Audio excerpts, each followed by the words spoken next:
Assalamualaikum warahmatullahi wabarakatuh. Kami dari kelompok 6 ingin mempresentasikan makalah kami yang berjudul Validitas Tes dalam Evaluasi Pendidikan. Baik, di sini saya akan memperkenalkan anggota kelompok kami. Yang pertama ada Ahmad Safari, yang kedua ada Ibnu Mubarak, yang ketiga ada Muhammad Ilham, saya sendiri. Yang keempat ada Muhammad Rifki Fitrianda. Yang keenam ada Muhammad Taufik Hidayat. Baik, di sini saya persilakan kepada Muhammad Rifki Fitrianda untuk membacakan makalah. Baiklah, langsung saja kita mulai, yaitu kita mulai dulu dari pengertian validitas. Jadi validitas itu berasal dari kata dalam bahasa Inggris yang itu valid, yang berarti sesuatu yang bisa diterima menurut hukum, atau lebih mudahnya itu dapat diartikan benar atau salah. Jadi validitas itu adalah dapat diartikan benar atau sah, sedangkan bila berubah menjadi kata validitas diartikan sebagai takaran atau ukuran kebenaran atau keabsahan sesuatu. Adapun dalam Kamus Bahasa Indonesia atau KBBI, validitas itu ialah kesalahan sahnya berlakunya sesuatu. Validitas dalam evaluasi pendidikan berhubungan erat dengan pelaksanaan tes hasil belajar. Bila dikaitkan dengan fungsi tes sebagai alat ukur, maka sebuah validitas tes dikatakan valid apabila tes tersebut dengan secara tepat, benar, atau secara sah dapat mengukur apa yang sudah diukur.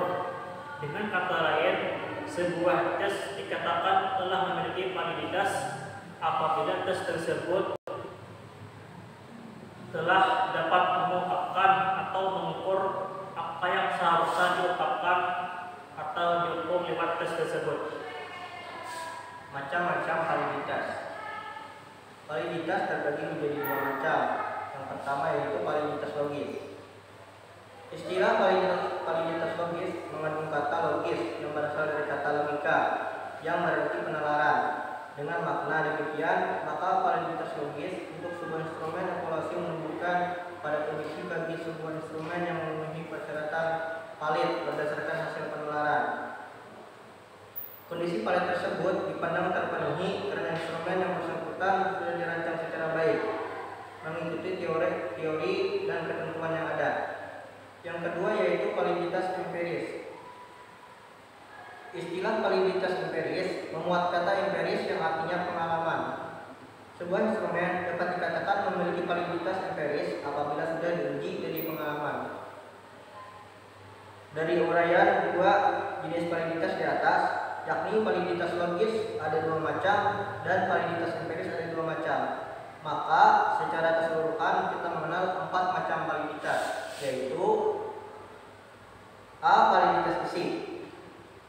Sebuah tes dikatakan memiliki validitas isi apabila mengukur tujuan khusus tertentu sejajar dengan materi atau isi pelajaran yang diberikan. Oleh karena itu, materi yang diajarkan tertera di dalam kurikulum. Yang B. Validitas konstruk. Sebuah tes dikatakan memiliki validitas konstruksi apabila butir-butir soal yang membangun tes tersebut mengukur setiap aspek berpikir. Dengan kata lain, jika butir-butir soal mengukur aspek berpikir tersebut sudah sesuai dengan aspek berpikir yang menjadi tujuan instruksional. Contohnya yaitu siswa dapat membandingkan antara efek biologis dan efek psikologis. Maka butir soal pada tes merupakan perintah agar membedakan antara dua efek tersebut. 3. Validitas ada sekarang. Validitas ini lebih umum dikenal dengan validitas empiris. Sebuah tes dikatakan memiliki validitas empiris jika hasilnya sesuai dengan pengalaman. Jika ada istilah sesuai, tentu ada dua hal yang dipasangkan dalam hal ini, yakni hasil dipasangkan dengan hasil pengalaman. Misalnya, seorang guru ingin mengetahui apakah tes sumatif yang disusun sudah valid atau belum. Untuk ini diperlukan sebuah kriterium masa lalu yang sekarang datanya dimiliki, misalnya nilai ulangan harian atau nilai ulangan sumatif yang lalu. 4. Validitas prediktif. Memprediksi artinya meramal. Dengan meramal selalu mengenai hal yang akan datang, yang sekarang atau belum terjadi. Sebuah tes dikatakan memiliki validitas prediksi atau validitas ramalan apabila mempunyai kemampuan untuk meramalkan apa yang akan terjadi pada masa yang akan datang. Misalnya, tes masuk perguruan tinggi adalah sebuah tes yang diperkirakan mampu meramalkan keberhasilan peserta tes dalam mengikuti kuliah di masa yang akan datang. C. Cara mengetahui validitas alat ukur. Sebuah tes dikatakan memiliki jika hasilnya sesuai dengan kriterium, dalam arti memiliki kesejajaran antara hasil tersebut dengan kriterium. Ada berbagai kriterium yang dapat digunakan untuk memvalidasi tes. Yang pertama, catatan performance kuantitatif dan rating subjektif yang dicapai dari hasil tes akhir. Misalnya, validasi tes masuk matematika dengan kecakapan memecahkan soal matematika pada ujian akhir. Yang kedua, berdasarkan rata-rata tingkatan pendidikan atau training tertentu. Untuk mengetahui sebuah tes valid, ada beberapa sumber yang harus diperhatikan oleh penyusun tes agar dapat dipertanggungjawabkan. Pertama adalah buku-buku yang digunakan di lapangan. Kedua, mata pelajaran yang ada di sekolah. Ketiga, laporan kelompok studi. Keempat, kelompok kerja yang memberikan pelajaran. Kelima, ahli dari perguruan tinggi, departemen yang memberikan latihan atau supervisi kepada guru-guru lapangan. Hal tersebut menjadi jelas bahwa hubungan antara pengajaran dan testing adalah hubungan yang sangat erat. Isi suatu tes adalah gambaran dari apa yang sudah dipikirkan. Program pengajaran adalah sumber orisinal suatu tes.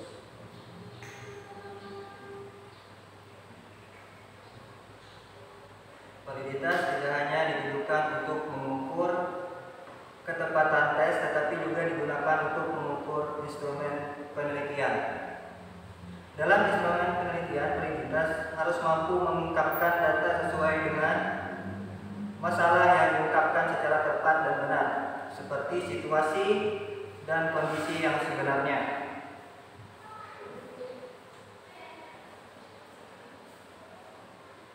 Hal yang perlu diperhatikan dalam penyusunan instrumen harus menggunakan alat ukur yang tepat. Jika hendak mengukur ukuran badan seorang calon Miss Universe menggunakan timbangan emas,